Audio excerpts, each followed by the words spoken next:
Okay, so we're ready for video 3 for the class for September 18th, 2021 in the course 창업 영어 or Entrepreneurs English, something like that. First, I need to point out that unfortunately, as I record here at home, there is a constant little background noise that's very irritating in the audio. I didn't know that until I was listening to the processed videos from parts 1 and parts 2. And there's nothing much I can do about it under the current recording system. Secondly, I noticed that when I was playing videos, there was a little bit of an echo effect. And again, something I didn't know until after I was processing the first 2 videos. The third point is that the first 2 videos were actually a little longer than I expected. So I will make this one a bit shorter than I planned.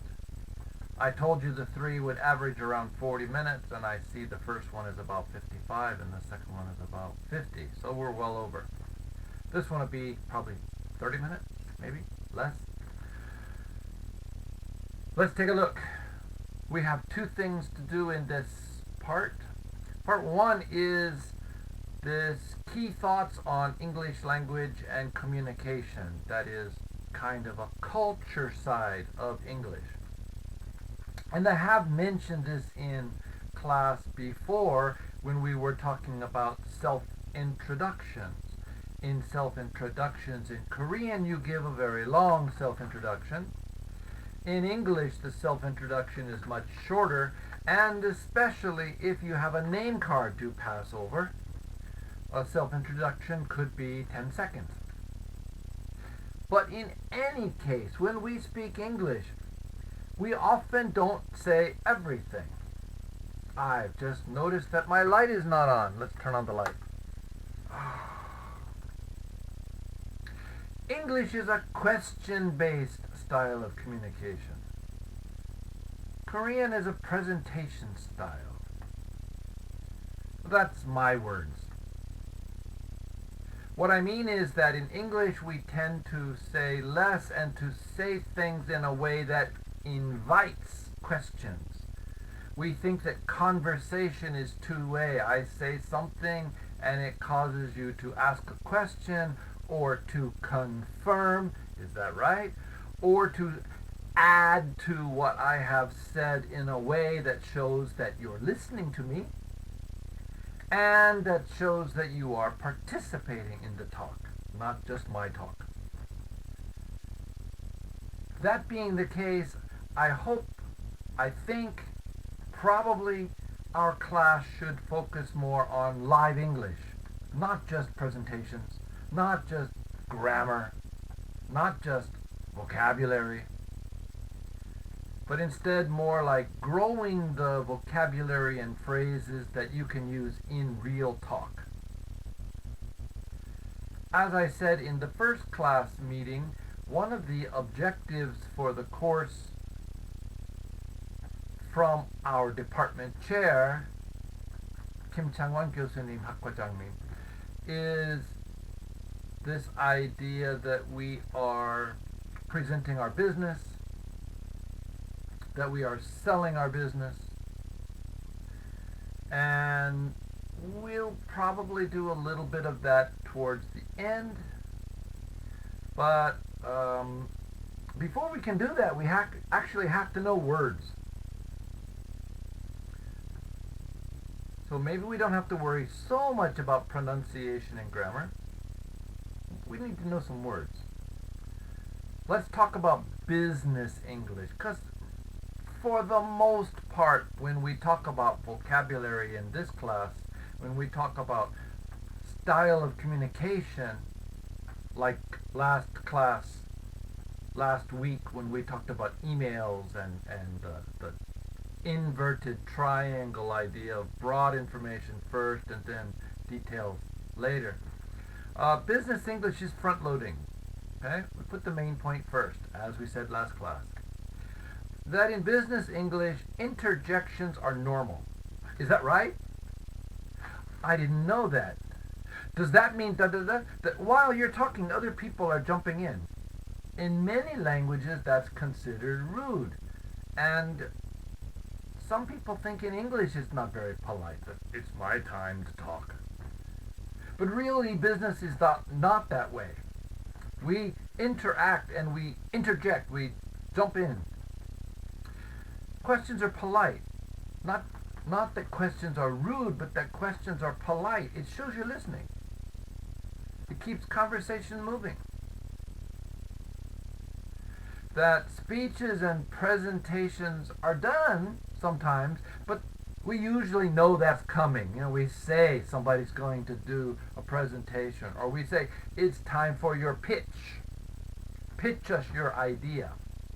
Pitching is the aspect that Professor Kim hopes that we'll work on.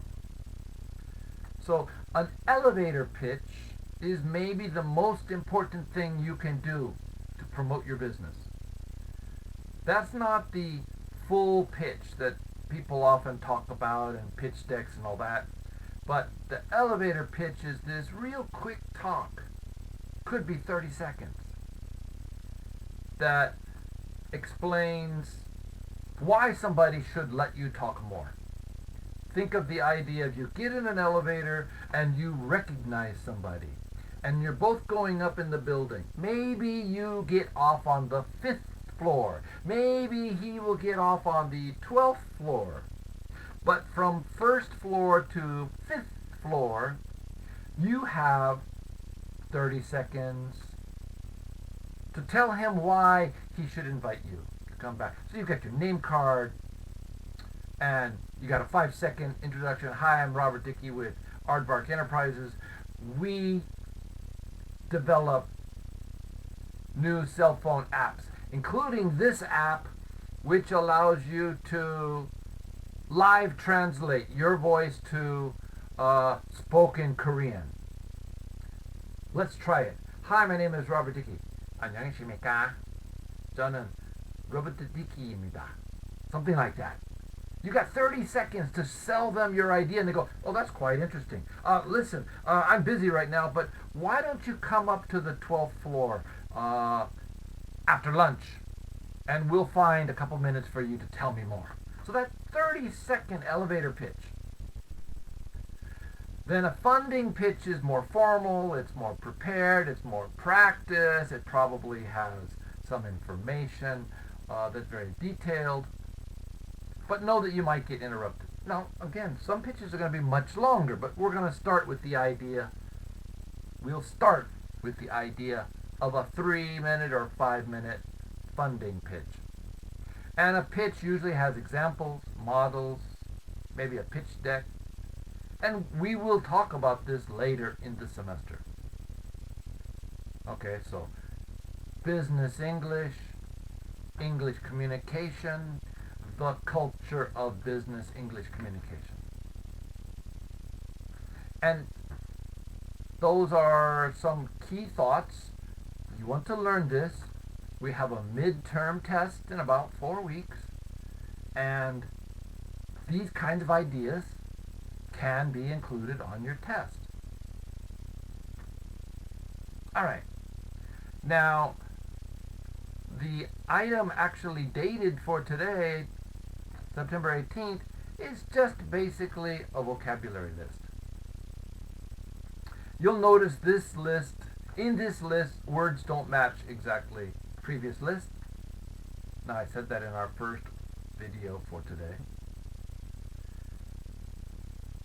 What I want to talk about is the list, and I'm actually going to close this display and go directly to this file, Common Entrepreneur Terms, and I'm working with the PDF right here.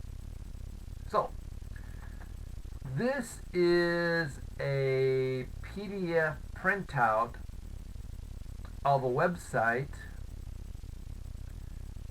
The website is kind of a magazine. In fact, there's a magazine called Entrepreneurship. and they put a lot of their materials on the website. And I went to that website and I created a document to share with students.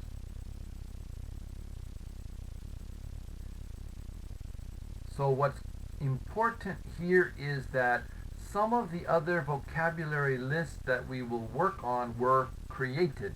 The other lists were created for American middle school students, American high school students, or people who are maybe they didn't graduate university, but they're interested in starting a business. The vocabulary was business vocabulary, but the definitions, the explanations were a little simpler. This magazine is kind of a business professional magazine. Now, it doesn't expect that all the readers went to university, but the definitions certainly have a higher level of English. They're a little bit more challenging to read. He starts off by saying, when making the leap into the world of entrepreneurship, that means you're jumping from something into entrepreneurship, and it's a big gap. You'll need to become familiar with all the terms, terminology, the words of entrepreneurship. And here he tells you there's three things. Vocabulary, okay. Acronyms and slang. Probably you know slang, right? The casual words, the easy way to say something. But acronym is different. Acronym is kind of a word we create by taking letters and creating a word. And those letters come from, usually, the first letter of some words. Here's an example a little bit lower on this page. M&As. Everybody knows what is M&A, right? Well, actually, honestly, most people don't understand M&As correctly. But they treat M&A as a word. In fact, it is an M from one word and an A from another word. And we're using both ideas, so we say and if we talk about many, we add the S because there's many, it becomes M&As. So that's an acronym. Here's a list of our favorite terms. Okay? Term, words, meanings, vocabulary. And this list has 39. I don't think I'm going to get through 39.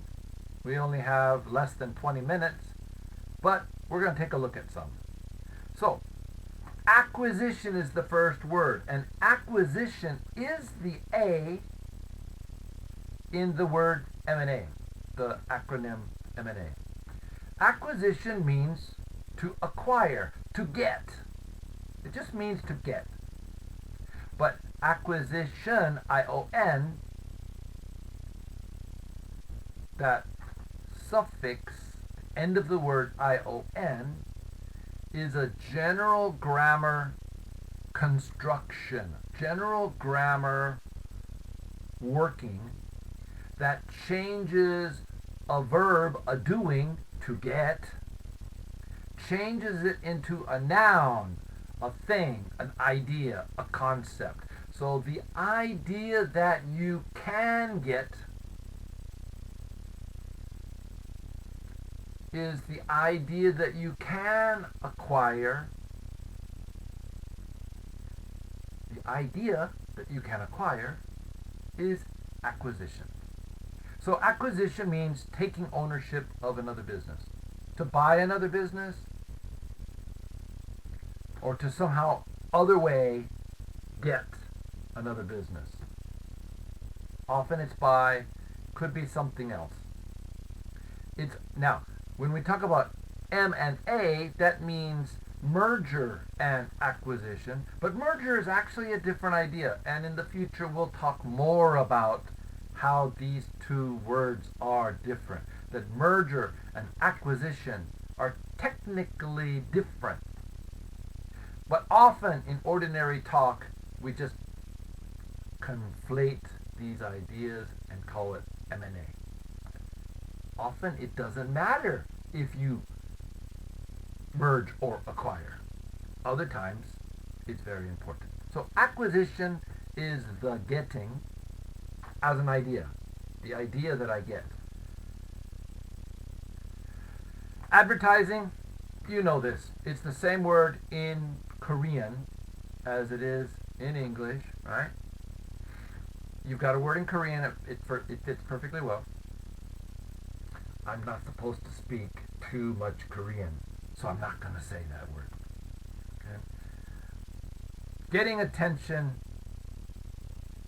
often using paid advertising such as radio, TV, magazine, newsletters, flyers that you put under a car window. But the key point is, don't confuse advertising with marketing. That's a different word. Remember last video, we talked about marketing. And don't confuse it with public relations. They are technically different. But many people often say, oh, I'm doing PR. Well, PR, public relations, is different. Now, if you really want to know a lot about advertising words, then you should go to this link.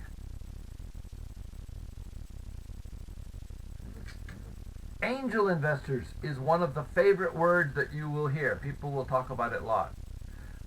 You know angel, in Korean, another word I shouldn't say. They are kind of like God's little helpers, and wonderful things happen when angels come. An investor is somebody who gives you money and takes partial ownership. So an angel investor is somebody who comes in with miracle money, heavenly money, money that will help you move towards a successful business. So angel investors are early, before you're really selling anything. Okay, so angel investors are usually considered to be individual, single persons. But as we will see in the future, the term is sometimes blurry, and it can be a corporation that is acting as an angel investor. The idea is more that it is a very early investor who is giving money that is so needed, and that maybe it's still kind of guesswork. There's a big chance you might not succeed, but they're going to help you anyway. So they back, they support, they put money into emerging, still coming up from the bottom, entrepreneurial ventures. Remember, venture means something like adventure. It's dangerous, it's risky, we're taking a chance. Then it says, usually as a bridge to get from self-funded to the level of business that would attract venture capital. Okay, self-funded means the money that I and my family and my close friends use to start a business. I, my family, my close friends. They're giving me money because they're my friend. Right? That's the self-funded stage. And we can decide how much money that is, but it's not a lot. But from that lower level, now I need more money to scale up, to get to a level where I can actually start doing business, or I can convince big corporate type investors to give me the millions of dollars that I need to fully execute the plan. So here it says funding levels range from $50,000 to $2 million. Well, $50,000 would be something like 5천만 원, 6천만 원, starting from there. So it's the level of money that's more than you can comfortably invest yourself. Up to 2 million, which is, well, you do the math. Appraisal. How much is your business worth? How much is your house worth? Well, you have an idea. How much is your used car worth? Well, you have an idea. You can estimate the value, but an appraisal is something done formally, official. Well, maybe not official. It doesn't have to be by government, but it's somebody who is known to be an expert. And when they write down what they think your business is worth, and they put it on their document, people believe it. The bank will believe it.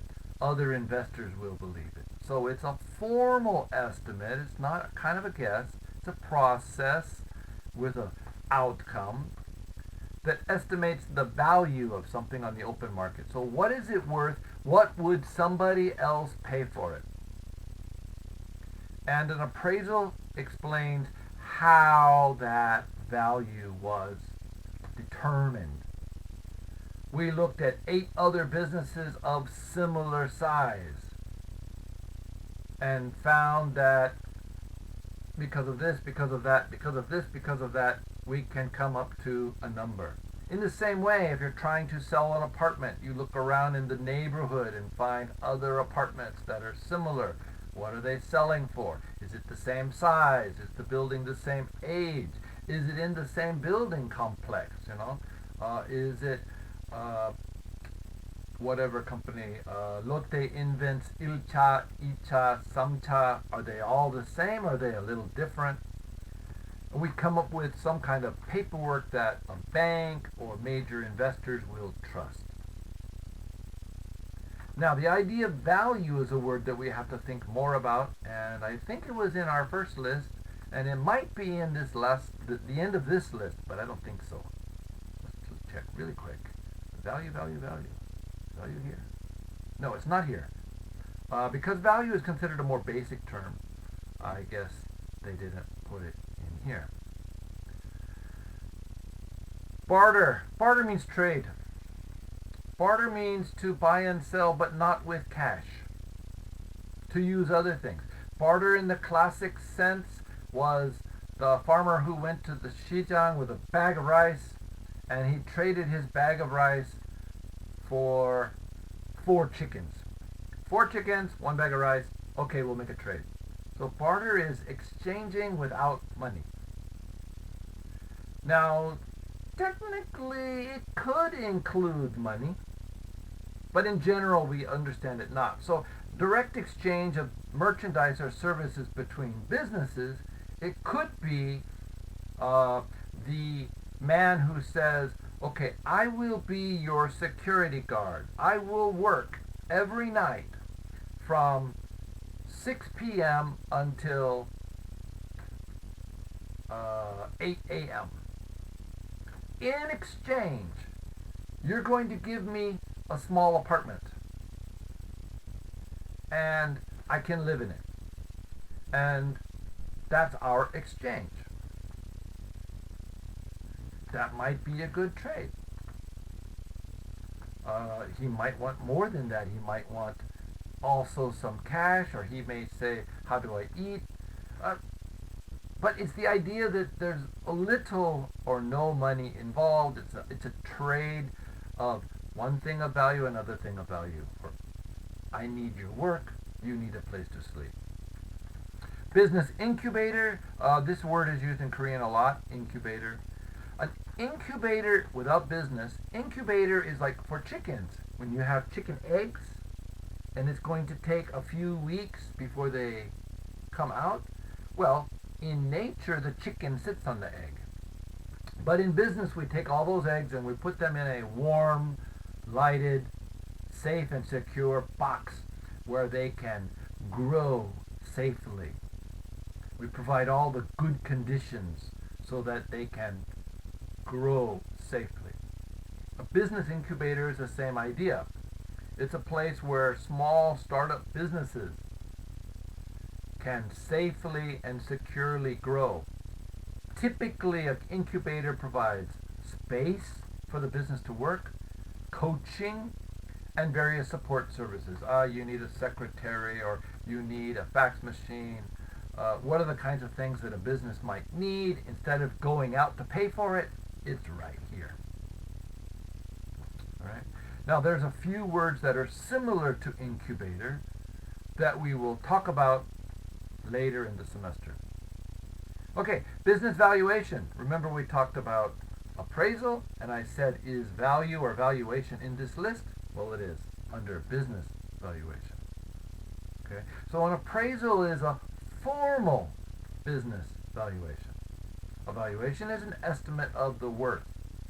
What would somebody pay for it if they bought it? Or if we had to close the business, what would the assets, the valuables of the company be worth? You have 3 trucks. We sell the trucks. How much are they worth? You have a building. You own the building in the ground. If we sell it, how much is it worth? Break the company apart. That would be one level of valuation. But often the company is worth more if it keeps going. So what is it worth that way? Well, what would somebody pay for it? I said in the previous video that I worked in a flower shop when I was young, that the flower shop I worked in was one of 7 that was started by one guy, and then he sold the one that I worked to his brother. How much did his brother pay? Well, I don't know.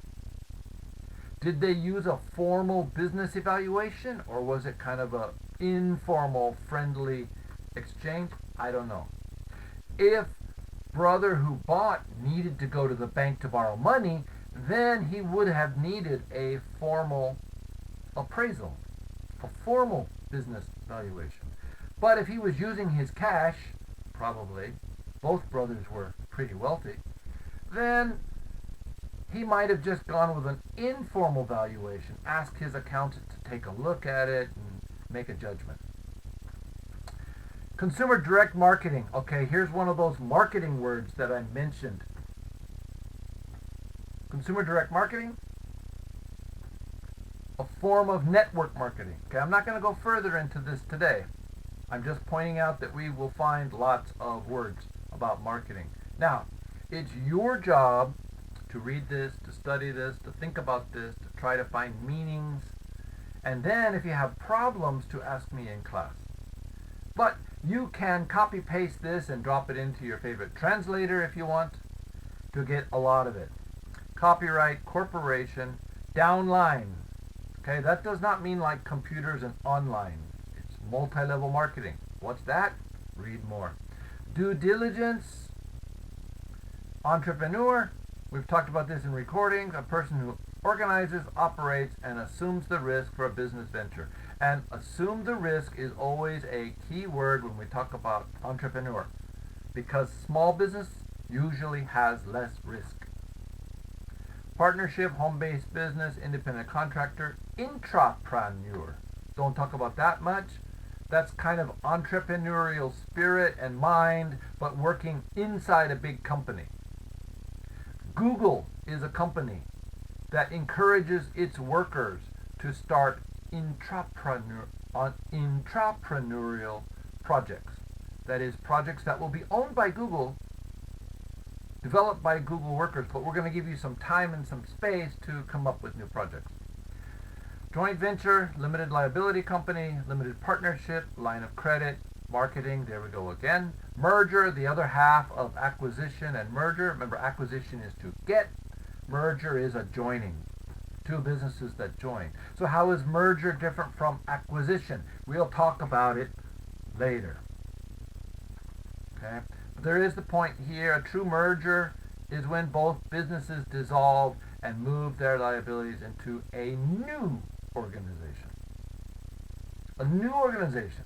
If one organization takes over the other, sounds more like getting, sounds more like acquisition. But if they join together and create a new business, that sounds more like a merger. But there's so many varieties, so many flavors of this. Multi-level marketing, network marketing, networking. Networking is different than network marketing. Outsourcing, partnership, patent, patent, planning, public relations, sales, score. Don't worry about this one. This is an American idea. I don't believe Korea has it. Small business administration is an American government operation. There is something similar in Korea, but they use a different name. Sole proprietorship, strategic alliance, trademark, and venture capital. So those are words you should be working on, as well as the list from before. And there will be more lists, and there will be more lists. And at the end of the semester, you should know about 500 words. But there's probably about 14,000, not that many, maybe 1,000 definitions, because some words are presented 3, 4, 5, 6 times. Some words only once. All right. That's the end of the third recording for September 18th. I will see you back in the classroom September 25. I hope. Please enjoy your Chuseok. Take care. And I hope the weather and life and Corona is all the best it can be. Take care. Bye-bye.